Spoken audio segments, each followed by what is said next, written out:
.44 Magnum, which is a small, short rifle, and no scope on it because up in that area in Minnesota, most of your shots are probably 20, 30 yards because it's so wooded. And the blind was facing almost due north. And to the east was probably an acre or half acre.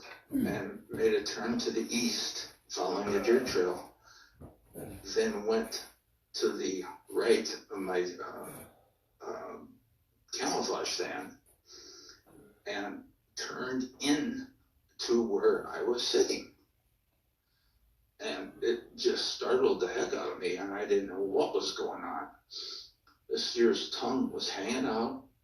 Steam was just rolling off of it. It was all lathered up. The deer came in behind me, and not more than 6 to 8 feet away, laid down.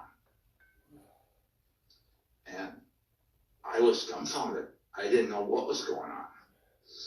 And I hadn't really heard much of Sasquatches or Bigfoots.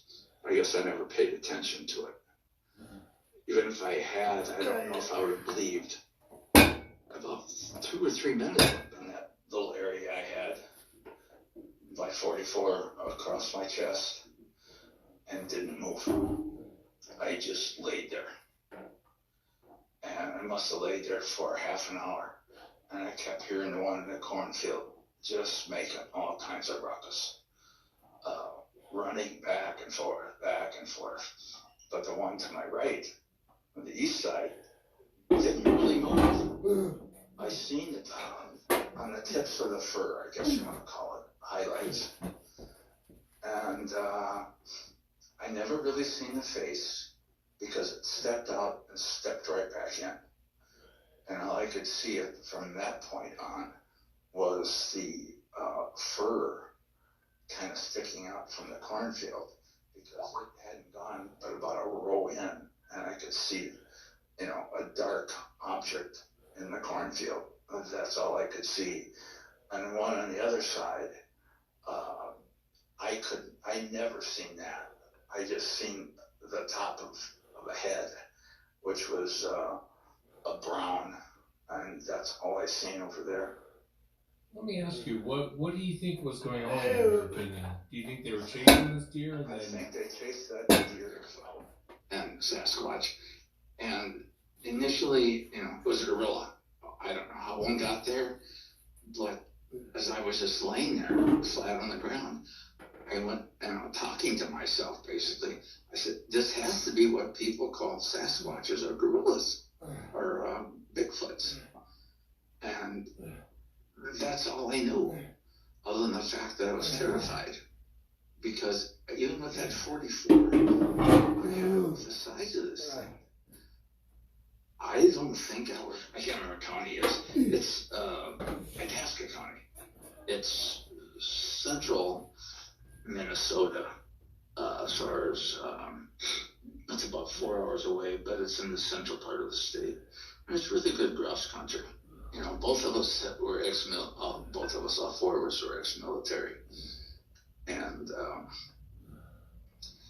we decided, well, let's just go ahead and camp out and save some money, because we were just going to hunt for a day and then come back. Well, we went to bed about, crawled in the tents about 10:30, 11 o'clock, and we built a big fire to, ward off bears, if there's any black bears out there. In Minnesota's black bears. I seen one cougar. It was, we were grouse hunting, so I had number 7 birdshot in it.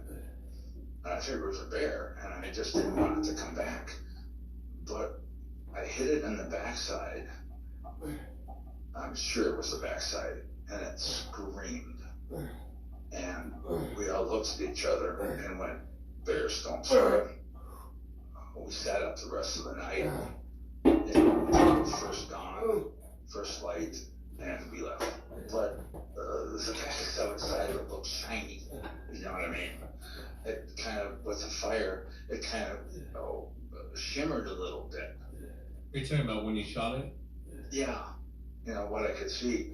And I probably wasn't the proper thing to do, but I wasn't about to have that thing trample on us again, whatever it was.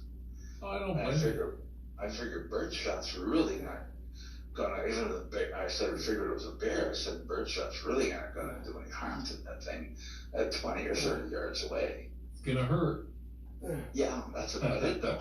Yeah, definitely gonna hurt. And, they had their, it was that time of year, they're gonna go into hibernation. And I didn't think at the time, but they had a heavy layer of fat, unless you're in a special area that only,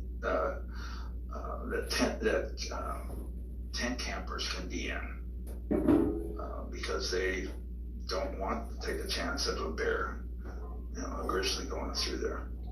Yeah, and I know you've had, over 50 years to really think about this, going back to your first encounter. What do you think that they are? What's your opinion, Eli? I mean, you gotta look at two of them. I know it's not a great look, but you gotta look at two of them out in the middle of nowhere. You know what I mean? I've always wanted to go there, or go out to Washington State in that area. Closest I got was California, the service. Yeah. But after my two incidents, I've wanted to know more, but I didn't want to say, hey George, hey Fred, let's go to Washington State and learn more about these things. And I just never had the courage to ask anybody to do it. And until I started listening to your show, I didn't know anybody was out there really interested in it. Yeah, the encounters happen more than most people might think. It's and I'm thankful. Yeah, you shouldn't be surprised like that. That's how we should treat our veterans. I know it's not how you guys got treated when you came back from Vietnam, but war is ugly. I don't think anyone really loves war, and I've said that before in the past. I don't think I disagree with I can go through every war and disagree with every single war we've been involved in. But having said that, you gotta respect a guy that will put a uniform on, stand a pose, and do his job, and it's a volunteer. And I have my dog with me. His name is Buddy, little Jack Russell. Really cool dog, keeps me occupied. And I was passing this stretch of road right around Longview, Texas.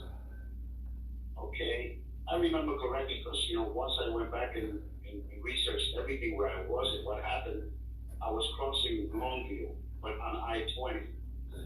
And in I-20, west and east was divided by a long patch of wood that divides the west and the east side, Anyway, so a lot of times when it's called bobtailing, when you don't have the trailer with you. And then people just pull over on the side of the highway next to on all the trips.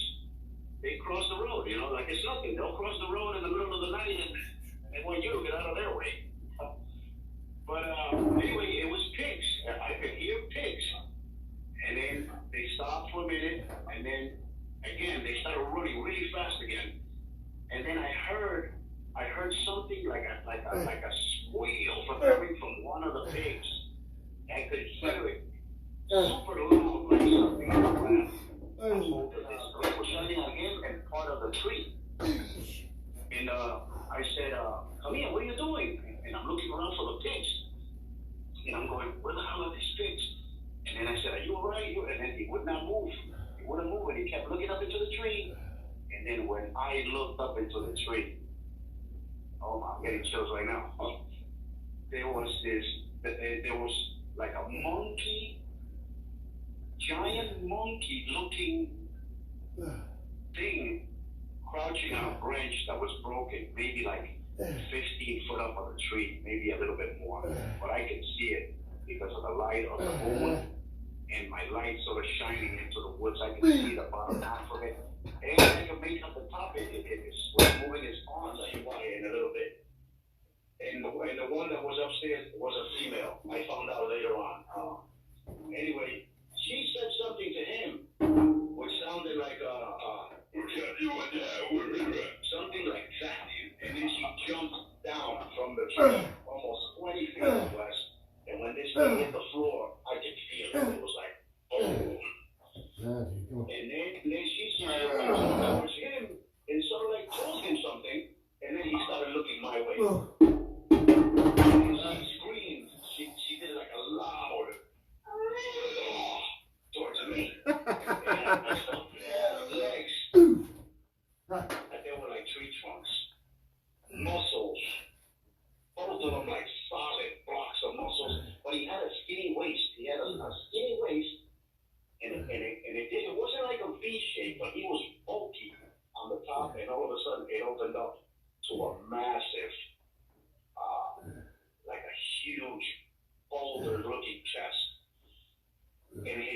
shoulders were, oh my God, that's one thing that you can notice the most. His shoulders were so wide, so big, and he had long arms. His arms were hanging past his knees. He had he had the pig in one arm, and then the other hand just hanging past his knee. Like his elbow was hanging past his knee. So there you go, folks.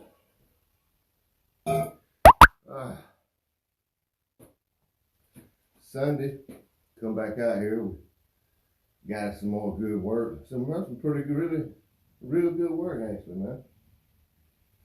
I think last week one day, first time I did flat bench in a while. Decided to do it. Maybe I'll just start doing flat bench on Sundays, and maybe every now and then throw something else in every now and then. But that was pretty good, and you ain't really necessarily got to lift super heavy weight to get a good workout. It's cooler if you can, but you ain't got to. That's just 185 and 35-pound dumbbells that we was doing the flies with. But we did 8 sets of each, 10 reps on the flat bench, and 15 with the flies. And we did those, we kind of worked those together, kind of like, I guess you call it a compound set. What? Superset, compound set, whatever. And we minimized our rest time. Didn't do a whole lot of resting in between, so ended up with a pretty good little pump, man. So that being said, I'm gonna head in here Sunday, enjoy the rest of my day off. Got to go back to work tomorrow, and I'll see y'all back out here Tuesday. Take it easy.